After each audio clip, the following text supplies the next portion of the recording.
The idea is you get out of North Bennett Street, you start your journey, you become a journeyman. That's the idea. Okay, let's stay high level. Okay, you're getting into too much detail. Okay. What changed? Why are you back? He just kept begging me to come back, and like, dude, all right.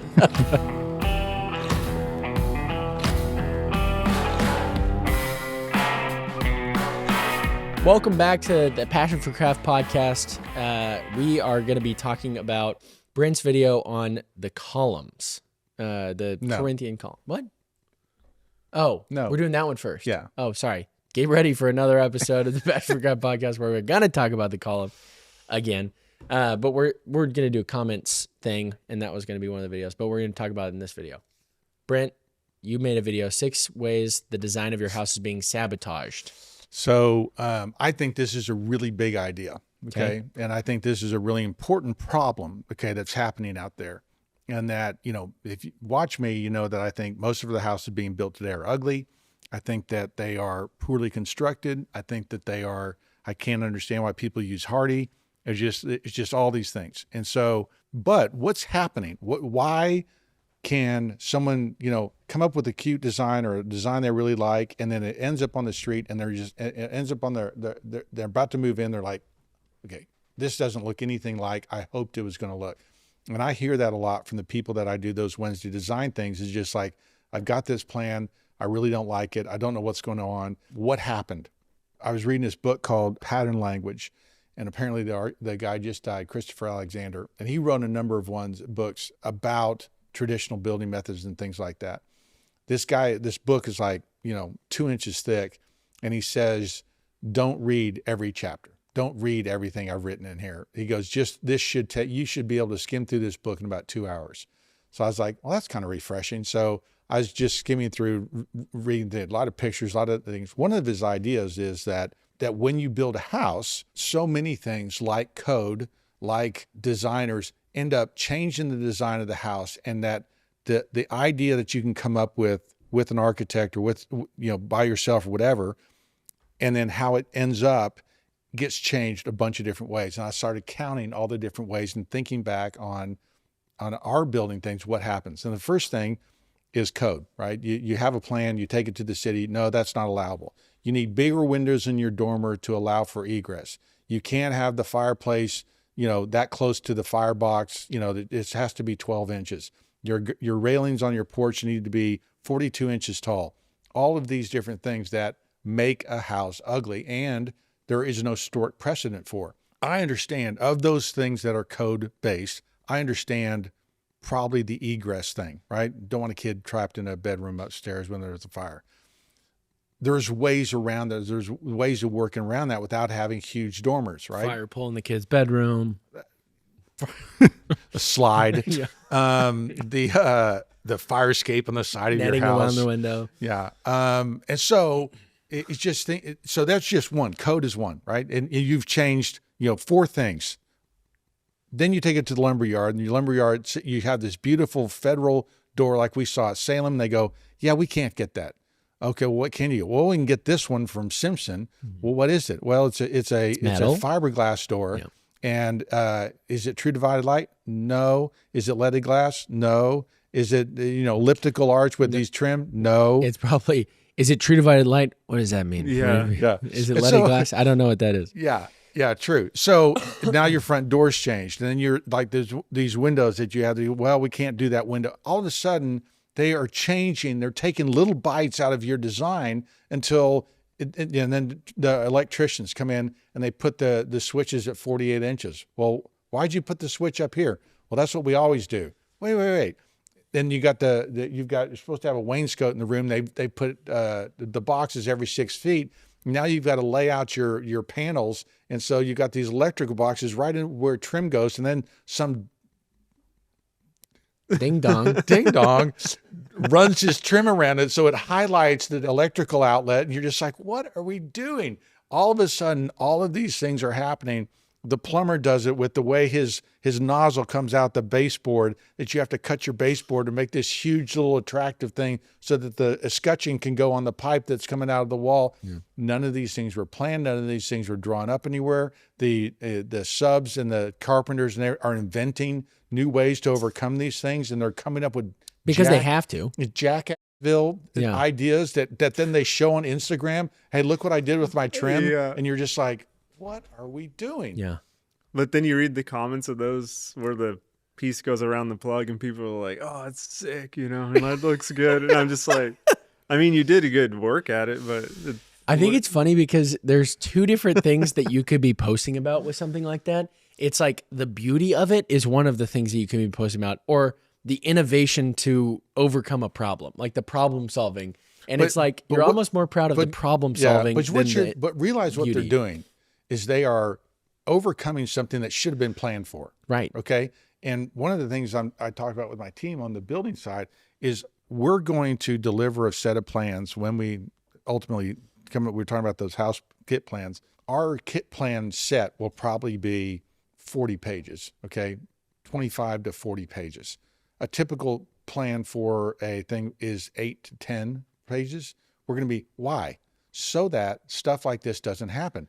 There are so many details that need to be worked out that full page details well, it's not even full page, just like 2-page detail, 2 full pages. Well, like from my point of view, like it's nice to have like some of the designers, like it's literally a picture from Pinterest. Oh my gosh. It's literally like a sketch, which is fine, but or they'll put together a PowerPoint and they'll go, here's my PowerPoint page. Yeah. And you're like, well, where do I get what is this? What are you, well, it's just, that's the inspiration. And it's not designed. It's just an idea.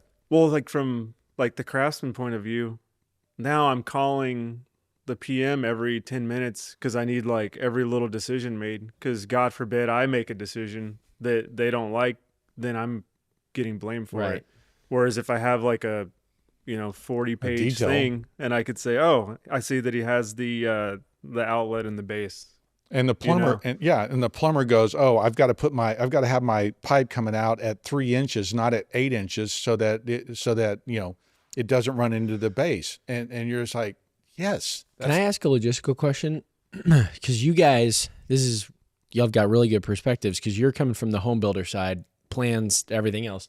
You get like the trim carpenter side, but you're sometimes coming into a situation where you've got full plans. Sometimes you're getting the Pinterest photo.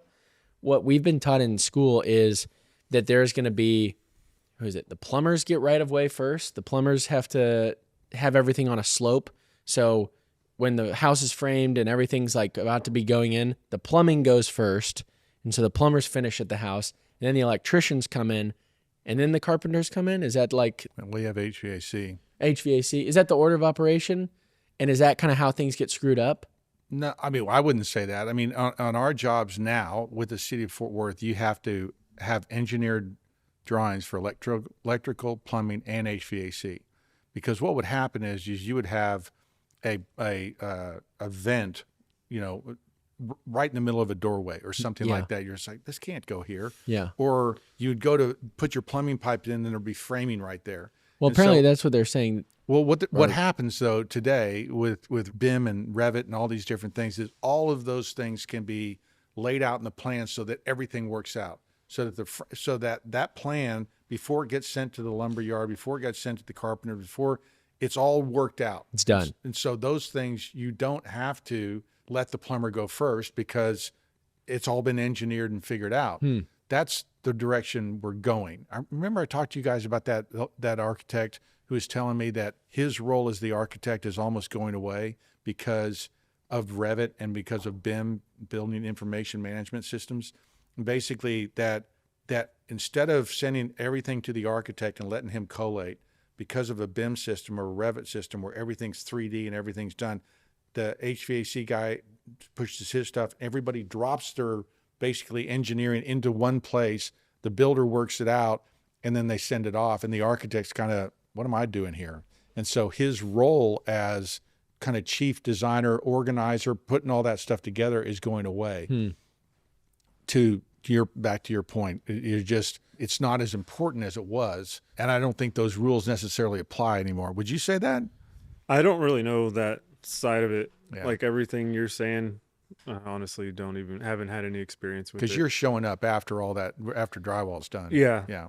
I'm sure I would like to learn more about it. It's cool But to hear you talk about You it. showing up after drywall's being done means that electricians, plumbers, Yes. HVAC have all come through. So do you ever encounter situations where you're like, why on earth did this go here? And Yeah, we do. yeah. Yeah. Well, I also do show up sometimes before drywall, and I take pictures of everything, like where pipes are and stuff. So Yeah. if I'm shooting somewhere, I can kind of make a note of where stuff is. Cool.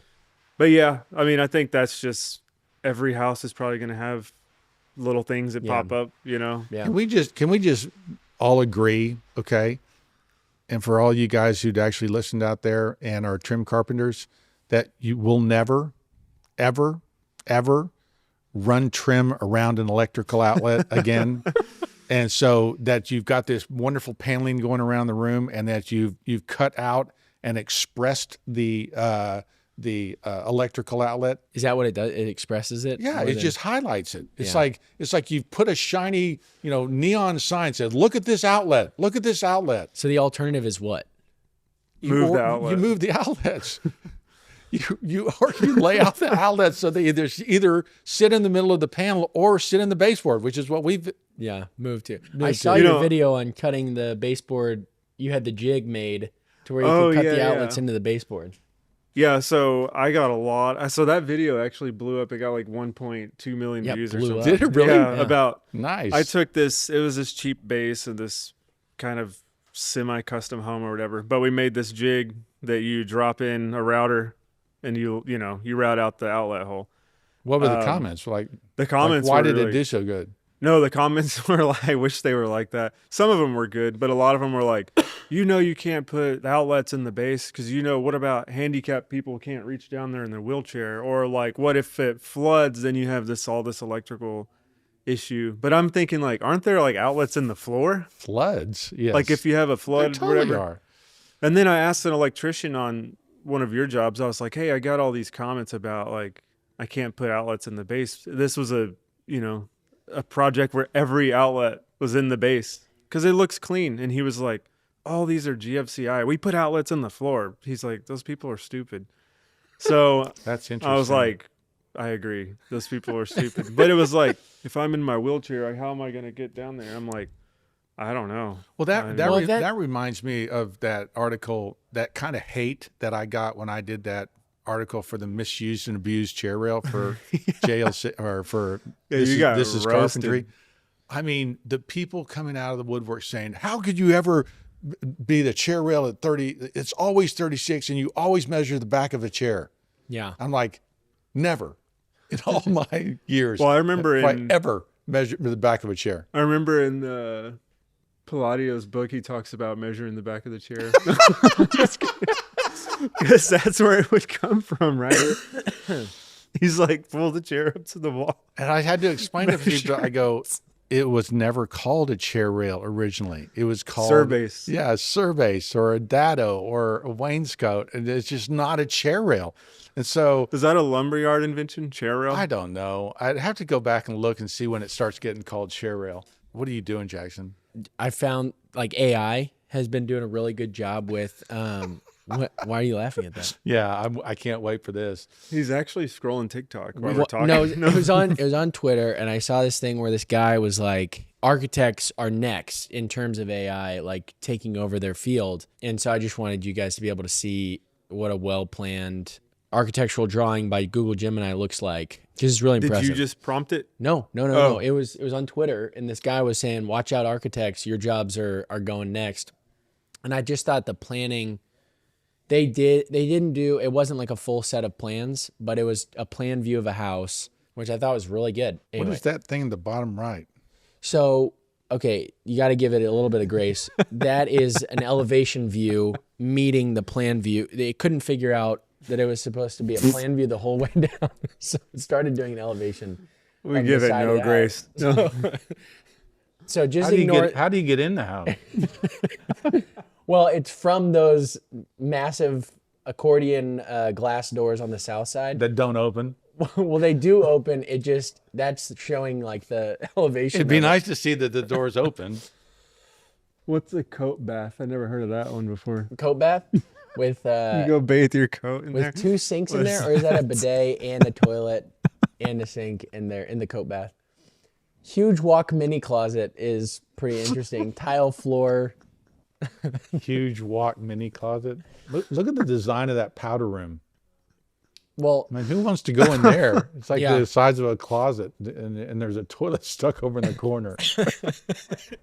if you look at the master suite, which is, I don't know, somehow divided by a window from the master room, the TV on the wall is actually on the right-hand side of the room. So when you're laying in bed at night, you have to turn over to be able to look at the TV.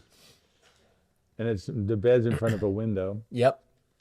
The powder room, the window is right in front of the toilet in the room. It would be nice if the toilet was on the other side of the room. Huge walk guest suite right in the middle of the room. Richard has lost it. It looks like this is a, 8 bathroom, 2 bedroom. Bedroom 2 doesn't even have a bed in it.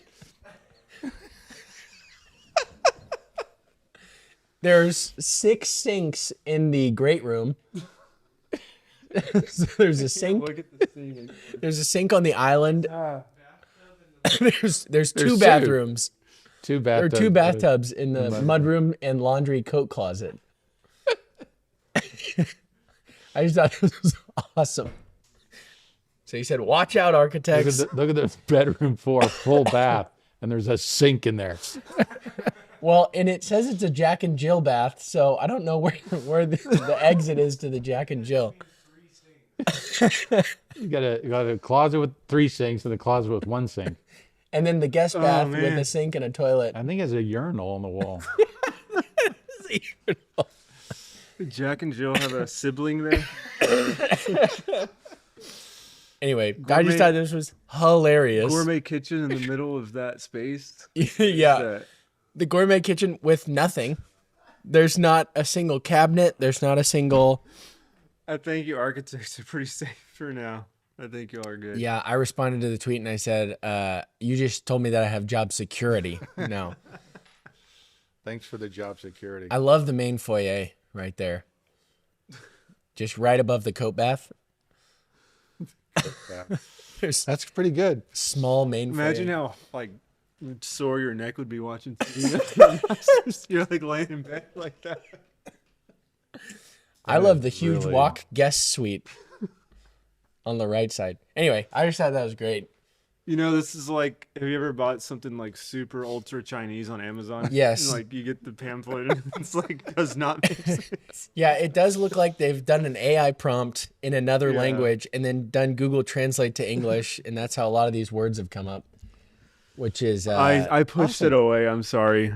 I didn't want you to hear all my like hard breathing and like. So, what is the topic Hysteria. of this?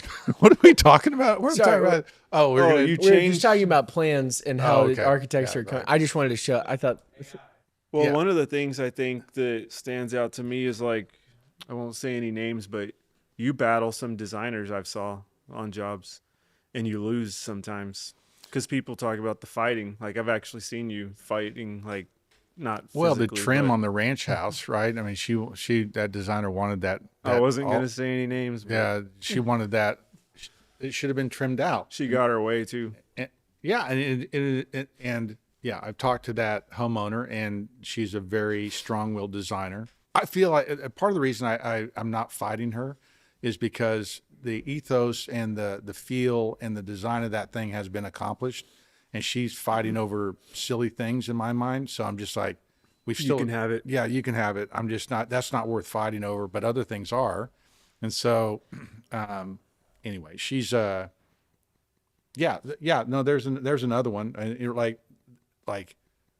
I think those windows should have been trimmed out. She wanted a real Santa Fe look on that thing, and so I don't think that was the right decision. But I also was like, yeah, it's not worth fighting because we also wanted a modern aesthetic, and so maybe you could argue that that's modern. So it's not my vision, and I think one of the things that's happening on the high end is that the argument of who the design leader is happens a lot. And I'm lucky because my entry into a lot of these jobs is as the millwork expert, and a lot of people just don't have that expertise. So they placate to me and just say, well, what should we do there? What should we do there? What should we do there? So it gives me a seat at the table. But, there's a lot of jobs where the interior designer who's known the homeowner for 30 years and did their last 3 houses, but also doesn't really know what she's doing, gets to a high-end architect or with us, and we're really wanting to dial into historic authenticity, and they don't know what they're doing. And so then what do you do, right? And so usually it's not a great fit for us at that point. But who has the ear of the client? That's really an important question, because it's going to determine, what the end product looks like. Because the client is ultimately like the authority, right? Yeah, it's the client's house. And typically with our jobs, the client has come to us because they want the expertise we bring to it. They want that authenticity. And so, we're being invited for that reason. But at the high end, when we're on these jobs where they got 40 consultants, the customer almost doesn't even get a voice. The customer might say, I want 4 bedrooms and a big kitchen and this, but okay, we'll take it from here, and it might go back to them and say, well, what do you want your closet to look like? Or we might go back to them and say, do you like, the designer's meeting with them saying, are you okay with these finishes? But in those conversations of those really high-end jobs we've done for that big job in Austin, I never met the client, and we don't even know who the client is. And so anyway, it's kind of crazy. You have guesses. Yes, but I did sign an NDA, so we probably shouldn't talk about it. Okay, sorry. Cut that. Basically, the designer side of everything is a big pull away from a lot of that stuff. So they are influential, okay? And I remember a big job we did where the client wanted to be able to see out, okay?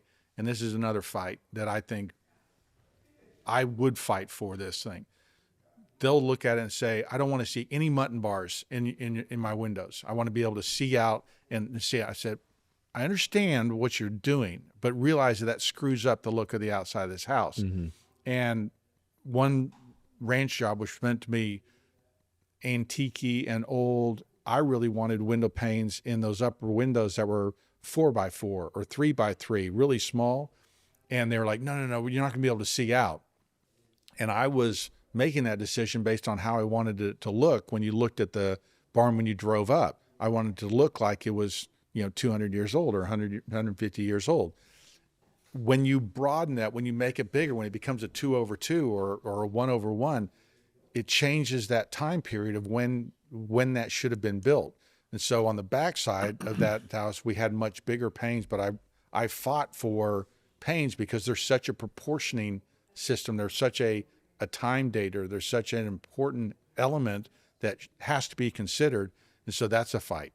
You've talked a lot about how houses are designed a lot today from the inside out rather than the outside in. So there's a method that one of my friends in my class told me about that he was using with a guy named Jack Sobin. He's a timber framer guy.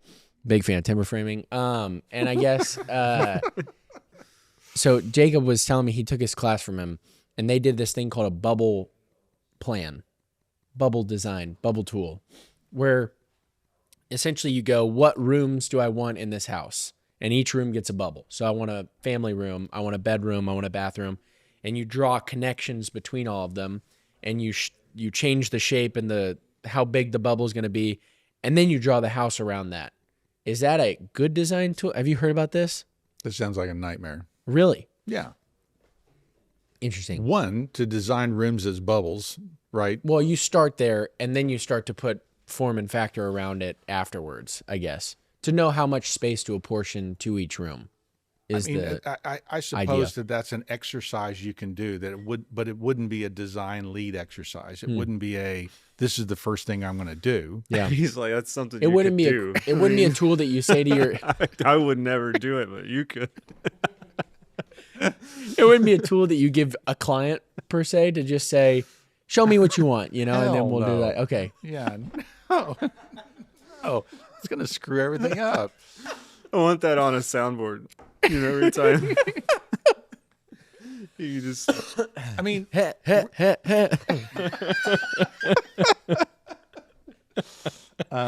No. No, the way we would approach it is we would say, what do you want, right? We want an old, What style house? we want a farmhouse, or we want an English house, or we want a, okay. Barndominium. And so you would then say, okay, well then what I would do is I said, what period farmhouse, right? Do you want something 1820s? Do you want something 1920s? Or do you want something 2020s? 2020s? That floor plan keeps popping back up randomly. I know, and I thought about the floor plan. I was like, what would AI do with the elevations of that house? Oh, I can show you. Yeah. Well, they asked. Okay, they did the same thing. Austin, I'll have to send this to you as well. So anyway, and so we would say the historic precedent then would end up determining the footprint of that plan. And then what we did, like with the farmhouse on Boone, when we did that thing, and that house and that property's turned out amazing. Have you seen the videos of that? Ashley was telling me about it yesterday. We were about to watch it, and then something came up, so I need to get caught up on that. There had to be compromises we would do there, like where are we going to fit all these bedrooms? How are we going to make this thing? And we didn't do it based on bubbles. We did it based on historic precedent. Yeah. Right. We've got this footprint of this is the size of house. This is the traditional shape that this thing looks like, and let's. So you designed that house? That's Cedar cool. shakes. Yeah, those are that's Wallaba. You put What the is- shed dormers Bless on you. everything? No, just on the back side of this thing. No, I mean like you did all of that. Yeah. Like that's cool. You like that aluminum? standing seam? I do. Is it 80 For that, it looks year? really Yeah. cool. 80 year? I don't know. I think it's an 80-year product. That's great. So Maybe longer. anyway, That looks cool. it looks amazing. Really And so- inspiring. but realize how many things are, and just stop right there. I Just love how you hold got hold the on that threshing picture, hole. okay? So in order to, and I met with their mason and we worked out this detail, but look what we're doing, okay? We're trying to show this kind of coining on the side, That looks right? so cool. And then it was really important that the size of those other rocks were smaller and rectangular and laid on their side as if it was a wall built up. Mm-hmm. And then the timbers over the windows, Yep. right? Mhm. There's just The all deep this, windows, there's layers, sunken window. There's layers of this thing that we're doing here in order to have this thing turn out right. And so all of those are decisions that if you say, hey, I gave the mason my thing and he just kind of, did a patio floor on my thing, it ruins that. This Big time. looks more historic Look at because those of the way it was bricks. laid up. Oh, Jackson, do you have a question? Thanks, man. Yeah. So, do you see the timbers above the windows? Yeah. Are they normally that? I guess I'm looking at those. I'm like, wow, they're like not really overhanging much. Like they only have a little bit of purchase on that brick underneath it. Is that normal? Well, Would they have been a little further out or not really? It looks like maybe a hair more right. Like they Just so could that go it's out a hard hair for me more. to tell on the left side. It does look like it's only about 2 inches, and it should be 4. And it's can't tell on mitered the back left or side. something. Is that a miter cut? I guess. I've seen those both ways, Yeah. right? See how it's like where angled they're back? like that and Yeah. like that. I guess that's cool. I didn't know. That's interesting. I really like that. Realize that it's a faux. I know, but Right. I think it looks good. But yes, I mean, so that timber could be maybe an inch taller and maybe a little more overhung. 3 or 4 inches wider, but it still accomplishes the look that we're 'Cause trying to go for. Change order. Traditionally, it would have been like Change order right now. They'd have been 6x7 timbers. If you look at historic precedent, it's all over the map. Yeah. Right. It's all over the map. It And depends so on what was available. you don't it's- have a ton of weight in that and over that thing that it's carrying, but On a barn though, is there really like set, or they just grab a beam that they had and use it? that helps contribute to this Those story. bricks are traditionally they super would have cool. been a timber framed barn. Are those called? I guess not here. Have you heard of those clinker bricks or whatever? That's Mhm. not those, right? Mm-mm. But That's those all are. stone. Those aren't bricks. Those are all stone. Oh, okay. Those are just natural edge Yeah. stone. Mhm. That's cool. Anyway, if you're trying to design this house and Where is this house located? it's in Missouri, They might have done a timber framed structure in Missouri. but go back to that. Stop right there. Look at that porch. I I had to spend a lot of time talking to them about the porch, and I said we've got to mock it up. He's got to make sure Oh, cool. She has a how good view. how that thing is laid out, because it's very important that where the capitals sit for the beams. It's very important that the porch, the porch floor actually has to extend out past so that the column can sit up under the beam properly, and all these different things. And so You actually put support under the deck that makes sense. Right under the right, columns. and those will be bricked, right? And those will be stoned. That's awesome. So anyway, it's just if you aren't careful, you're going to end up with all these mistakes that kind of lose the integrity. And so if you went with your siding and said, well, I can get you 8-inch wide siding. Well, 8-inch wide siding, okay, is a post 1950s kind of thing where they get redwood and they get big old things, a ranch look. And so we really wanted a 4 to 5 inch siding there as a face thing because it's an important detail. So On a job, What is that? Quarter sawn something, or is it? yeah, it's quarter sawn Eastern cedar. Nice. on a job like this, would you say you had 100% creative control? For the architecture, for sure. Yeah. Yeah, the architecture. There was no one else involved. It was just you and her. and my design team. Oh, I okay. mean, I didn't put it into CAD. My design team put it into CAD. That turned out really nice. It What's turned out the amazing. roof? It looks old, right? It Oh, does not my look like it gosh. was built. It does not look like it And was so built. in No. 2025. it's just, how do you get that? Well, you have to be really careful about all these decisions you make. And if you're not, it's why they can sabotage your job. The one tell is the aluminum. That The race aluminum seam. raised, but not the raised seam even, because they would have used leaded raised seam. Yeah. But I mean, that's the one tell, and I don't know how that. Will that Well, patina similar to Yeah, lead? that's Galvalume. And it You should. almost had it. the one thing.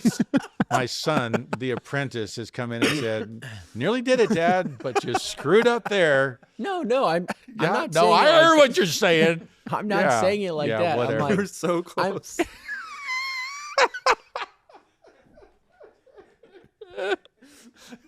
Thanks, Jackson. When you come to work for me, oh my god. you'll probably be pushing a broom coming in here- for about the first 6 years. Coming in here good natured, trying to figure out. I'm like coming in with innocence.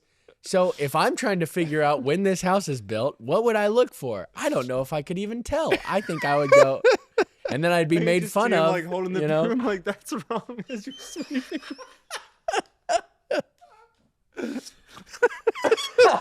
You're doing that wrong, Dad.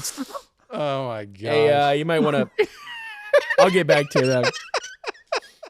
Don't worry about it. When I'm done with this, I'll come help you. No, I'm literally just sitting here. I'm like, I don't know how I could tell. I think, I'm like trying to not get made fun of for misidentifying an old home. No, that looks really old. Yeah, it was built last year, you idiot. No. And so I'm like, how would I figure it out? What would be the tells? And that's the only thing I could figure out. That's what I was trying to say. Oh, that's funny. I'm though. glad we were able to make fun of you like that. Yeah. I could tell from the Tyvek logo. No, that's historic. They had that. Exactly. But will it patina similar to lead? Mm-hmm. That's really cool. It kind of dulls out, and it doesn't That's great. look as shiny, obviously, as that. But I mean, because that's what you want to do. Like, that's what I was saying. I said on the Patreon extra when I was talking about the timber frame, I loved how that guy was like, I'm trying to trick people in the future to look back on this and I be thought like, that was what? cool. I love that. And that's exactly what this house is going to do. People looking back on this are Well, going to go, we what? even went so far on the inside as we said, sheetrock wasn't available 120 years ago, so everything is shiplapped That's Oh, cool. on the inside of that house. That's really awesome. Yeah. So we That got is to cool. What size boards do you use? 1x10, I think. It might even be Windsor. I think Dave will be able to tell us. I think it is Windsor. Yeah, I think it's Because Windsor. I've seen her 'Cause- plug in Windsor. Because I think Windsor's on the porch ceiling, and anyway, it's all over that house. So cool. Yeah. So, and they Super use fun. linseed paint, and so they were So they went. yeah they They went all. they were out. drinking the Kool-Aid. I for got to sure. tell you, I think linseed paint is making the swing. Like, if you want to invest in Oslo or whatever, not financial advice, but I mean, I'm just thinking like, I'm hearing a lot of good things about the boiled linseed paint. It could change that industry. There's a lot of people in the Northeast who are saying like really good things about how that's becoming industry standard. Like Historic New England is using linseed paint on all of their new, or not new, but anytime they're doing a project now, they're using the linseed paint because it stains so well into the wood.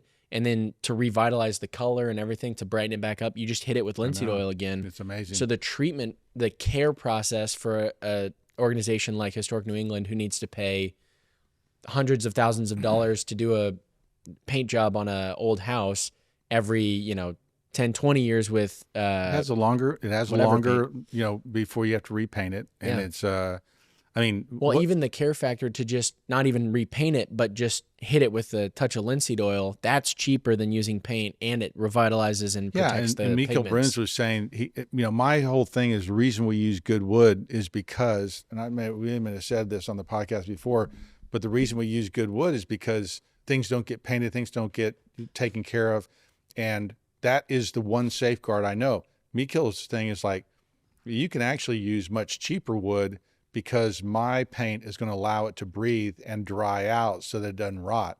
And I was like, well, that could be a real game changer. Now you don't have to go spend, $10, $11 a board foot for material. You can spend $3 or $4. And because of that linseed paint, you have a product that's not going to rot the wood out, and you can still get it 100 years. So I think, I predict what's going to happen is a paint company is going to come along and buy him up and take over that thing and offer that as a Sherwin-Williams linseed. Is that linseed paint sprayable? I think so. I think so. Okay. It acts like a stain more than a paint, which is interesting. Yeah, it goes on really light. It goes on very, very thin coats over and over again. And I know that when our guys tried to spray it came out too thick. And so it didn't, and it took forever to dry. It just stayed on the and surface. So you have to lay it down. You can't lay it down like normal paint. You got to lay it down really, really even coats and let it dry. And they kind of how many coats? It's 2 or 3. It depends. Okay, it depends on what normal. Yeah, but you're paying more for a gallon of paint, but the paint goes twice as far. Mm-hmm. So I think it's like $150 a gallon instead of $70. But it also, you don't lay it down like that and it goes twice as far. If you decided to drop from Sapele, what would you go to? If you we're trying Red Grandis right now. It's cheaper.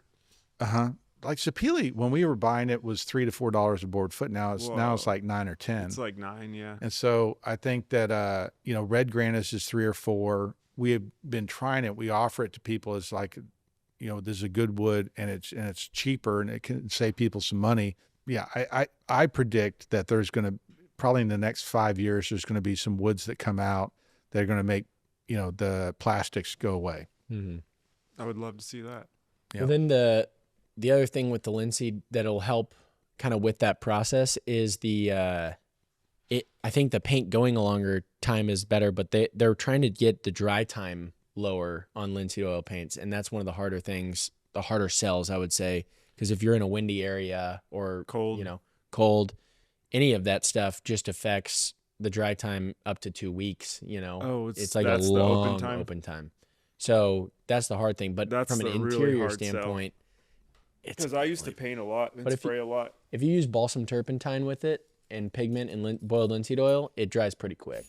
I guess it just comes down to pigment. That's why I asked about the spraying, because that's going to be a hard thing for guys to overcome. For sure. People love spraying. Yeah. And I actually kind of changed my opinion on spraying. I used to be only for spraying, but then I saw some of the brushstroke finishes that, the historic houses have, and I'm like, I kind of like that. Yeah, it feels less plastic. It feels like there's a hand touch nature to it. So most of the high-end designers and architects I know demand a hand brush finish. Nice. So what is that? So this was part 2. You asked about the what the elevation view would look like on the house. They asked it to do that, and this is what it came out with. Come on. That was the elevation? They completely botched it. Yeah, the guy popped it into Gemini. I don't know. He probably used the non-expanded version or whatever. But isn't that terrible? You could fire your whole design team and just use this. See Hogmar. Bench room garage. I mean, it's just bad, right? But hilarious. that was Grok. Sorry. Anyway, just hilarious. And then the other one, this is the bubble thing that I was telling you about. So how you start and then how you move into it. I don't know. You could definitely do that. I'd never heard about it before. I mean, I wouldn't. No, you can do it. Yeah, you do it. No, I'm just messing with you. What? I don't know. I thought it was interesting because I'd never heard of that What's before. the difference between this though and just drawing squares, like You're or rectangles? you're Giving giving priority priority by to size. things. I don't know of anybody that would have a kitchen that small Yeah. ever. This was the guy. And look at the hall isn't a hall. Yes. This was a timber framing guy. So this was I think the hall was used as a way of connecting rooms where you didn't have like the ability to connect through, so you didn't want the room to connect. I've never done this method before, but my friend was telling me about it. Said it was pretty cool to be able to fit all these things into a square because most timber frames are a square or a rectangle. And so figuring out how to give priority to them. And then you're essentially using stereotomy to figure out how much X by X you want each room to be. So if you see those grids on either side, you've got a 9 by 7.5 space, and then you're apportioning, 250 How is that here. stereotomy?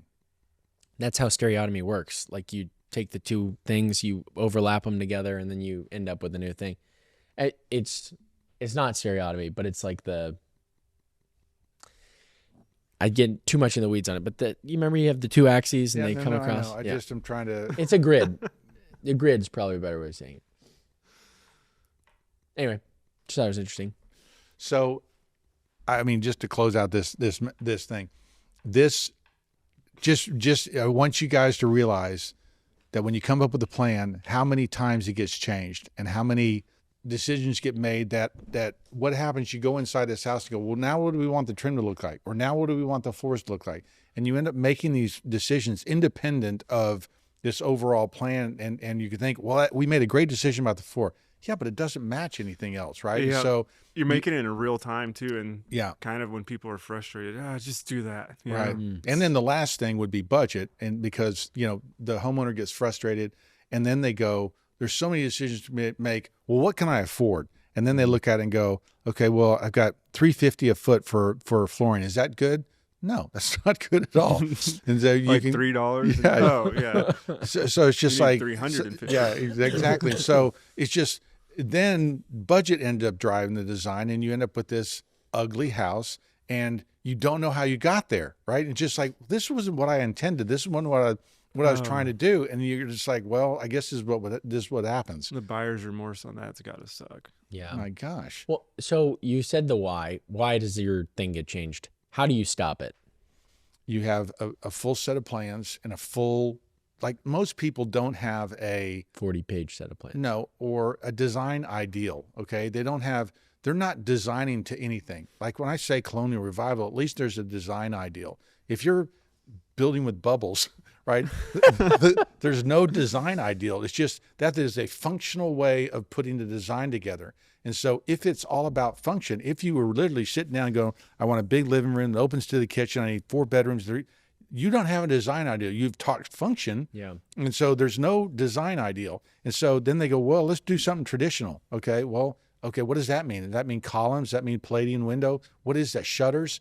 And so how do you stop that? You come up with which is why I'm always talking about a narrative or a story that says we're trying to create a farmhouse built in 1890, maybe early 1900s. So, and that's what we did. The trim, the moldings, every freaking thing is based on that. The hardware, the doors, she found old doors, right? And so we ended up, how do you avoid getting an ugly house and making bad decisions? You have to have a narrative. You have to have a design ideal that you're working towards. And then you're all working to try to accomplish that in every decision that you make. Mm-hmm. That's how you avoid it. It can't be, we're designing the houses from the inside out. Well, we start with these that bubbles. means you are designing functionally. Yeah. And it's very easy to come up with a program.